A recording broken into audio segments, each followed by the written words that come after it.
Hey guys, it's Rachel, and today I'm going to show you guys 3 different Urban Outfitters inspired DIY fashion projects. And I was actually in Urban Outfitters with my friend Sarah. We were just looking at all the really cool new clothes that are at Urban, but obviously they come with a hefty price tag, and I thought it'd be fun to show you guys how I would DIY some of them. I know that this isn't an extremely original idea and that there are a lot of channels that have been doing like store inspired DIYs, but I just want to show you guys my spin on it. So I have 3 DIYs here for you guys today, and I'm just going to explain them all. And I just want to show you guys how easy it is to bring some trends into your wardrobe without spending the big bucks. So without further ado, let's just get started. So the first DIY I have here is this skirt from Urban Outfitters. It is about $59 USD, and it's just a plain corduroy skirt with a front zip. I really like the zipper detailing. I think it's really fun, and you could definitely bring this into a winter to spring transition outfit. I actually made my own using a thrift store find.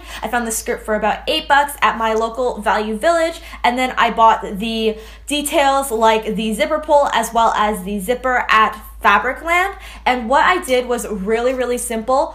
All I did here was I cut the skirt in the front right where I wanted it to go, the zipper to go, and then I just installed the zipper using my sewing machine. You could definitely try to use E6000 glue or fabric glue for this. I just find that sewing makes the quality of the DIY much higher, so I highly recommend sewing or borrowing a sewing machine if you don't have one. So when I installed the zipper, I just made sure that both good sides of the skirt and the zipper were facing each other. I pinned them down the side, sewed it, and then I did the same thing to the other side. And because the Urban Outfitters DIY had a circular zipper pull, I made sure to get a jump ring myself, and I just put it on the front here. And it's really nice. I think the key to this DIY is to find a skirt that fits your body already. It'll save you a lot of cost for alterations and also a lot of time. Really love this DIY, and I definitely see myself wearing this one in the future. So overall, the front zip skirt would cost you about $59 US at Urban Outfitters, and then my take on their zipper skirt cost me about $20 Canadian, so you end up saving quite a bit of money on this one, and I feel like it looks just as good. So this is the DIY that started it all. Sarah was trying on this belt when we were out, and it was just this really cool, just plain leather black belt with these medallions on it and these chains on the side. And for us, we just felt like there wasn't enough chain, there wasn't enough drama, but we really liked the look of it. So that medallion charm leather belt will cost you about $34 USD at Urban Outfitters, and my version was a fraction of the cost. The chains, I got them in multiple yards because I'm using this for other DIY projects, but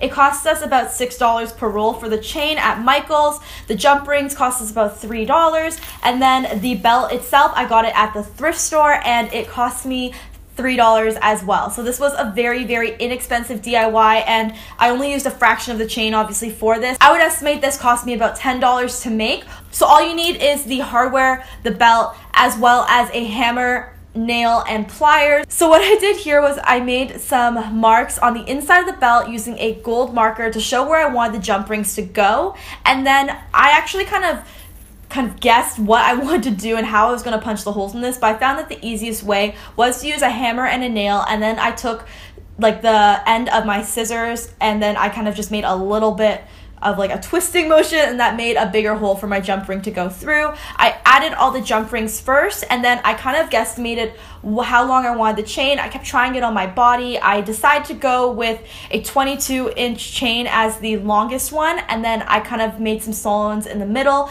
There are only 2 chains plus the medallions on the original version, but for me, it was hard for me to find medallions, so I just ended up going with jump rings, and it kind of gives it a more punky look, but I really love the way that this one turned out. I think it's really fun. Again, super great for festival season. So Urban Outfitters carries this brand called the Ragged Priest, and I thought that this would be a very cool and different Urban Outfitters inspired DIY for the finale of this video, but they have this pair of denim that is $129 on their website. It's basically just a pair of high-waisted mom jeans with a chain detailing, and I've noticed that there's a lot of chain detailing kind of happening this year, and I thought it'd be a really nice way to incorporate it into my wardrobe. So you can go to the thrift store or use a pair of jeans you already have. So in the original, it has this black loop with some words on it, but I didn't have anything like that, so I just used this eyelet tape I have from a previous DIY and from my craft supplies, but you can find any simple kind of black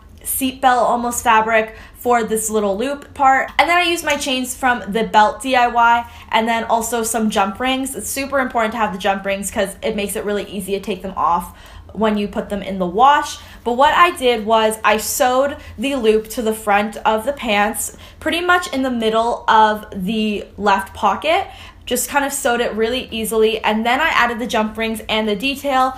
There is really no rhyme or reason to this. You really just have to experiment with how long you want the chains. I was really kind of going off of the photo and just seeing what they had.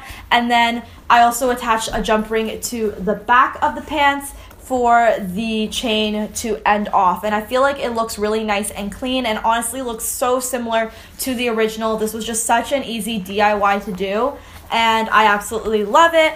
Another touch that they have is the raw hem on the end of their pants, so I made sure to do the same on mine.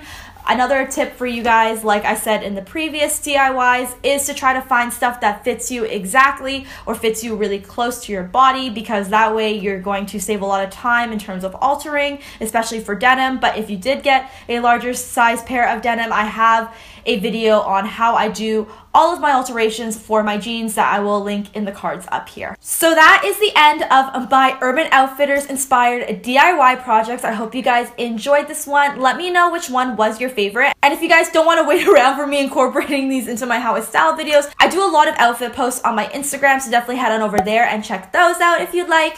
And without further ado, guys, I am going to go, but I hope you guys have an awesome day, and I'll talk to you guys later. Bye, guys.